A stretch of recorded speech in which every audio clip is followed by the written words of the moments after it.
그러니까 지금 최상병 특검법 문제도 네. 한동훈 대표가 다 알잖아요. 말을 바꿨잖아요. 처음에는 뭐 내가 제3자 특검법 발의하겠다. 네. 공수처 수사에 관계없이 하겠다라고 했단 말이에요. 근데 지금은 왜 내가 발의해야 되느냐. 네.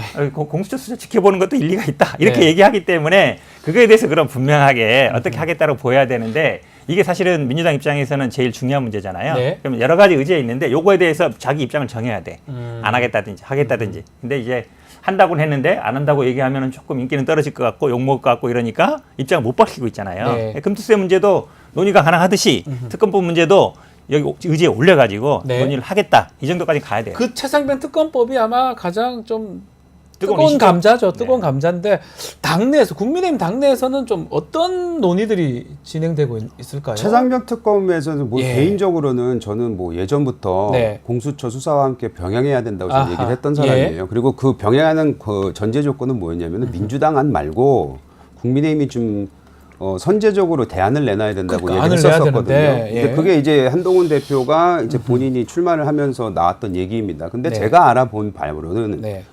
할 의지 강하고요. 예. 해야 된다고 생각을 합니다. 다만 본인이 직접 발의는 못해요. 국회의원이 아니니까. 네. 그럼 어차피 당내에 있는 국회의원을 통해서 해야 되는 건데 이게 최상병 특검 같은 경우에는 본인의 의지는 있기는 하나 네. 여러 가지로 봤을 때 당내 그래도 어느 정도 총의를 모아야 되는 거는 맞는 것 같아요. 워낙에 뜨거운 감자이기 때문에 네. 이거를 그냥 뭐 우리도 그래도 나름대로 108명이나 되는데 그중에서 한두 명만 동의한다고 해서는 안 되는 거 아니에요. 네. 그렇기 때문에 그런 부분을 조금 모으고 있는 과정으로 저는 알고 있고 듣고 있고요.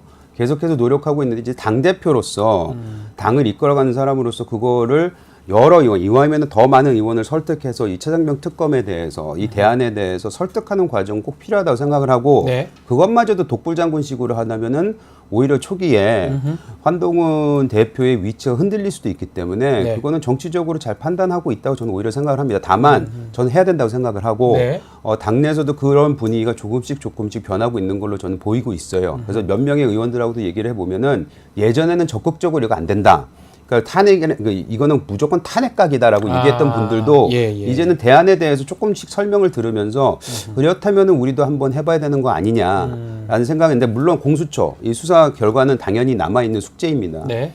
그리고 그게 결과가 어떻게 나오냐에 따라서 또 기류가 더 자칫 바뀔 수도 있고요. 그거에 대해서는 약간은 우려를 하는 것 같아요. 네. 어떻습니까? 한마디 더 네. 하면 사실은 이제 한동훈 대표의 시간은 저는 많지 않다고 봐요. 정기국회 9월, 10월 정도까지다. 왜냐하면 내년 9월까지가 임기고 말씀하신 것처럼 이제 본인이 의원이 아니기 때문에 뭐 근데 당 대표라는 게 본인이 뭐 어쨌든 같이 하는 분들하고 하면 되는 거거든요. 네. 10명이면 발의되는 건데 저도 생각하기에 당내 지금 쉽지 않은 상황이 맞아요. 왜냐하면 뭐 윤석열 대통령이 반대하고 있기 때문에 그런데 이게 만약에 올해 정기국회 넘어가고 내년 가면 한동훈 대표가 뭐 공천권이 있는 것도 아니고 그다음에 더 이상 뭐 당직 인사를 할 수 있는 것도 아니잖아요. 그럼 동력이 확 떨어지거든요. 네. 본인이 어쨌든 당대표 출마했을 때 명분을 이걸 삼고 나왔어요. 그리고 63%라는 당원과 국민들의 지지를 받았잖아요. 네. 그럼 그 명분으로 밀어붙이는 수밖에 없어요.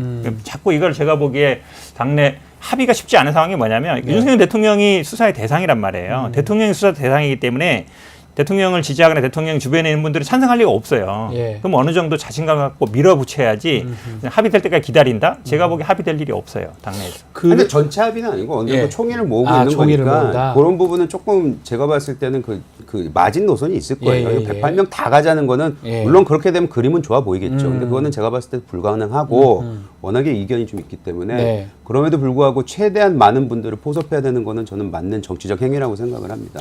문제가 이제 이번에 이제 뭐 추석 전에 회담을 한다면 최상병 특검법 얘기를 뭐 하지 않을 수 없을까? 민주당 무조건 얘기할 거고요. 한동훈 대표도 이걸 피할 수는 없을 것 같은데 또 문제는 제가 걱정스러운 거는 혹시나 두 대표가 뭔가 정했다고 했을 때 의총이나 이런 거 추인을 나중에 받아야 되잖아요. 네. 의원들이 반대를 해버리면 국민의힘에서 그런 것도 문제이기 때문에 한동훈 대표 입장에서는 고민스러울 것 같긴 해요, 진짜로. 근데 예를 들어서 이재명 네. 대표하고 만나서 그 상황에서 그 현장에서 합의가 만약 문구라든지 네. 아니면 디테일이 합의가 된다. 예. 그럼 가는 거죠. 그리고 그것이 의총에서 만약에 반대 의견이 나올 수 있는 충분한 여지가 있다. 그것도 제가 봤을 때는 뚫고 나가야지만이 된다고 생각을 하고 그것이 아까 말씀하신 한동훈의 숙제가 아닌가 아하. 저는 생각하고 있어요. 어떻게든 만약에 두 사람이 뭔가 조율을 하고 합의를 봤다 그러면 한동훈 대표 당에 돌아가서 설득하고 리더십 발휘해야 된다 이렇게. 그렇죠. 예. 이게 물론 이제 의총에 올렸을 때 통과 안 될 가능성도 있긴 있어요. 네. 물론 이제 근데 아마 추경호 대표도 지금 이거 참- 조금 당내 바뀌었- 사안이기 조금 때문에 바뀌었어요. 근데 사실 추경호 그렇게 얘기해 대표가. 버리면 당 대표 할 게 없어요. 예. 왜냐하면 국회의 권한이란 기본적으로 입법이고 입법은 결국 원내에서 해야 되는 거거든요.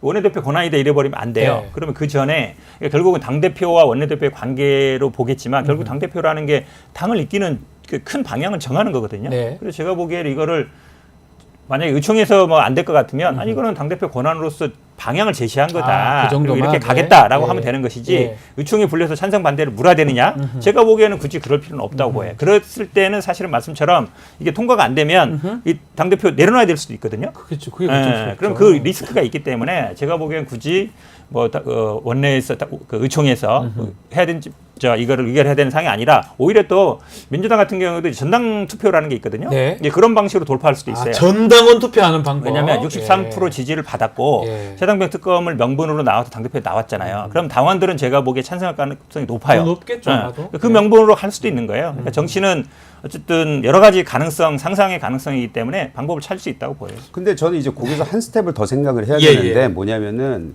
저는 국회에서 통과되는 건 통과돼요.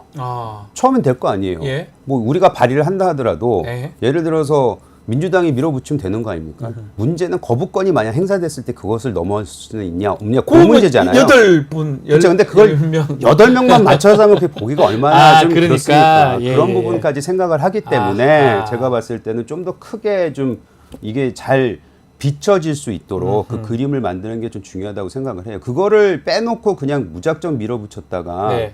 달랑 8명이 된다든지 뭐 7명, 9명이 돼버리면 그거는 저희가 하고자 하는 그 취지에서도 벗어나기 때문에 이거는 정치적으로 최대한 많은 분들이 동의하고 최소한 어느 정도는 설득을 당해야 된다. 아하. 저는 그거는 꼭 해야 된다고 생각합니다. 한동훈 대표가 좀 그 역할을 좀 해서 그래도 좀 많은 국민의힘의 의원들의 어떤 뜻을 모아서 이것을 하는 게 맞다. 저는 그 부분은 우리 현근태 변호사님하고 말이 같아요. 63%를 다시 그렇죠. 돌아보면 돼요. 예, 저는 62.8%면 뭐 네. 많은 당원들의 생각이 거기에 가 있다고 봐야 그럼요. 되거든요. 제가 성관이었잖아요. 더 잘하시겠네요. 네, 성관이어서 그때 당시에 이제 전당대회 때 미리 저희는 받아보지 않습니까? 네. 그래서 그때 뭐 갑론을박이 많았어요. 이게 뭐 50% 넘을까 말까, 뭐 1차 가냐, 2차까지 가는 거 아니냐 네. 이런 얘기 했었는데 그때 민심하고 당내 다 63%대 나오는 걸 보면서 아 이거는 그냥 큰 흐름이구나라는 네. 걸 느꼈기 때문에 한동훈 대표도 그걸 잘 알고 있습니다. 그래서 그걸 좀 믿고 가면은 되지 않을까 하는 생각은 듭니다. 알겠습니다.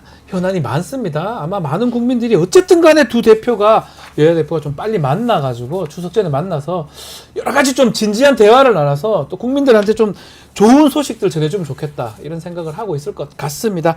자 오늘 이슈합 여기서 마무리하겠습니다. 현근택 전 부원장 또 이재영 전 의원 함께한 이슈합 오늘 감사합니다. 감사합니다. 네.